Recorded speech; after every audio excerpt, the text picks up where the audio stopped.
Which is typical example of feedback inhibition. तो बताना है कौन सा इन चार ऑप्शंस में से एक एग्जाम्पल है फीडबैक इनहिबिशंस का। तो पहले जान लेते हैं फीडबैक इनहिबिशन होता क्या है, फिर उसके बाद हम क्वेश्चंस करते हैं। देखिए, जैसे कि एक सबस्ट्रेट है वो बन रहा है प्रोडक्ट में, और सबस्ट्रेट को प्रोडक्ट में बनाने के लिए लगा है एंजाइम एक। तो इस एंजाइम ने इस सबस्ट्रेट को प्रोडक्ट में कन्वर्ट कर दिया। अब जब प्रोडक्ट बन गया, इस प्रोडक्ट ने इस एंजाइम को इस प्रोडक्ट ने इस एंजाइम को इनहिबिट कर दिया कि भाई अब तुम्हें रिएक्शन और नहीं करनी है, तुम्हें और ज़्यादा सबस्ट्रेट से प्रोडक्ट दोबारा नहीं बनाना है।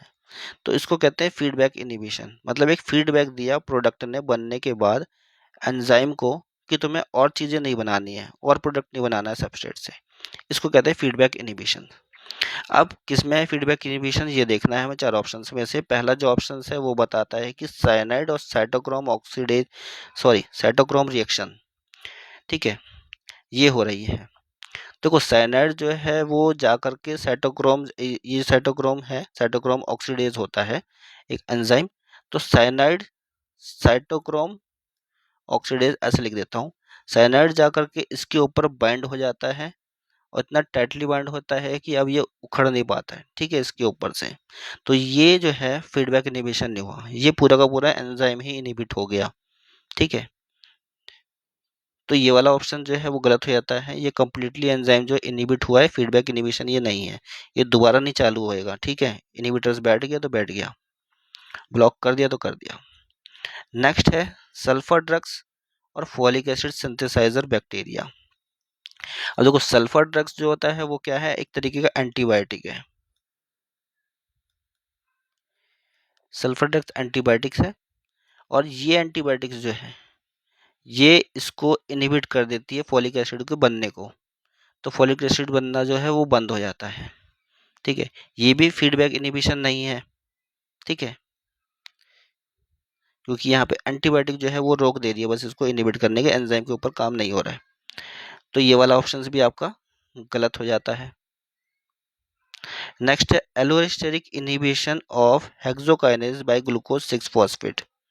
देखो, ग्लूकोज से क्या बनता है, ग्लूकोज से बनता है ग्लूकोज 6 फॉस्फेट। बनाता कौन सा एंजाइम है, हेक्सोकाइनेज। अब जैसे ही ग्लूकोज 6 हेक्सोकाइनेज ने जैसे ही ग्लूकोज 6 फॉस्फेट बनाया, तो जितना ग्लूकोज 6 फॉस्फेट चाहिए था उतना सफिशिएंट अगर बन गया है, तो ये अब प्रोडक्ट जो बना है ग्लूकोज 6 फॉस्फेट, ये जाकर के हेक्सोकाइनेज से कहेगा कि भाई जितना ग्लूकोज 6 फॉस्फेट चाहिए था उतना बन गया है, अब तुम हो जाओ इनहिबिट, ठीक है।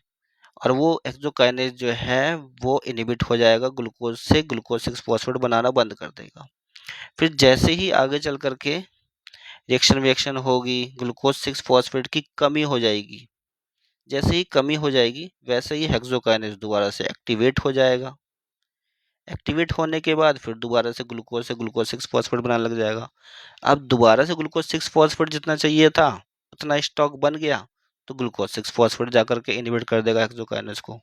तो जब प्रोडक्ट बनने के बाद प्रोडक्ट इसको इनहिबिट कर रहा है हेक्सोकाइनेज को, तो ये क्या होगा, फीडबैक इनहिबिशन, ठीक है। तो राइट आंसर आपका हो गया सी।